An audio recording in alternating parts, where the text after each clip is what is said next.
ಅಂತಂದ್ರೆ ಅಲ್ಲಿ ಬಿಟ್ಟು ಅದ್ರ ಜೊತೆ ಲವಣಾಂಶಗಳು ಹೇರಳವಾಗಿದೆ. ಸೊ ಡೈರೆಕ್ಟ್ ಆಗಿ ಕನ್ಸ್ಯೂಮ್ ಮಾಡಿಬಿಟ್ರೆ ನಮ್ಮ ದೇಹಕ್ಕೆ ಒಂದು ವ್ಯತಿರಿಕ್ತ ಪರಿಣಾಮ ಬೀರ್ತದೆ. ಹೀಗಾಗಿ ಅದನ್ನ ಏನ್ ಮಾಡ್ತಾರಪ್ಪ ಅಂತಂದ್ರೆ ಕಂಪ್ಲೀಟ್ ಸಾಲ್ಟ್ ವಾಟರ್ ಆಗಿರೋದ್ರಿಂದ ಅದರಲ್ಲಿ 84% ಮಿನರಲ್ಸ್ ಇರ್ತವೆ.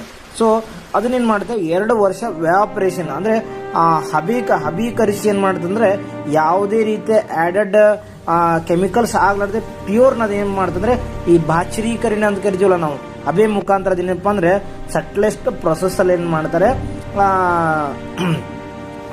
ಶೇಖರಣೆ ಮಾಡ್ತಾರೆ. ಇದೇನಪ್ಪ ಅಂದ್ರೆ 100% ನೈಸರ್ಗಿಕ ಟ್ರೇಸ್ ಮಿನರಲ್ಸ್ ಅನ್ನು ಹೊಂದಿದೆ. ಮತ್ತೆ ಇದು ಜಲಾಧಾರಿತ ದ್ರವ ರೂಪದಲ್ಲಿರ್ತದೆ.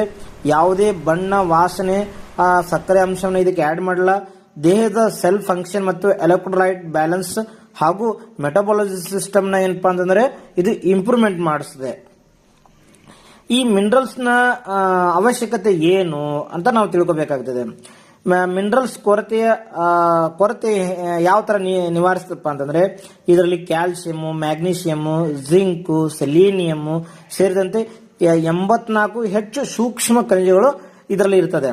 ಶರೀರದ ಎನರ್ಜಿ ಮಟ್ಟ, ಈ ನಮ್ಮ ಏನಪ್ಪಾ ಅಂದ್ರೆ ದೇಹದ ಎನರ್ಜಿ ಲೆವೆಲ್ ಏನಪ್ಪ ಅಂತಂದ್ರೆ ಮಿನರಲ್ಸ್ಗಳು ಇಂಪ್ರೂವ್ಮೆಂಟ್ ಮಾಡ್ತವೆ. ಮತ್ತೆ ನಮ್ಮ ನೀರಿನಲ್ಲಿರುವಂತಹ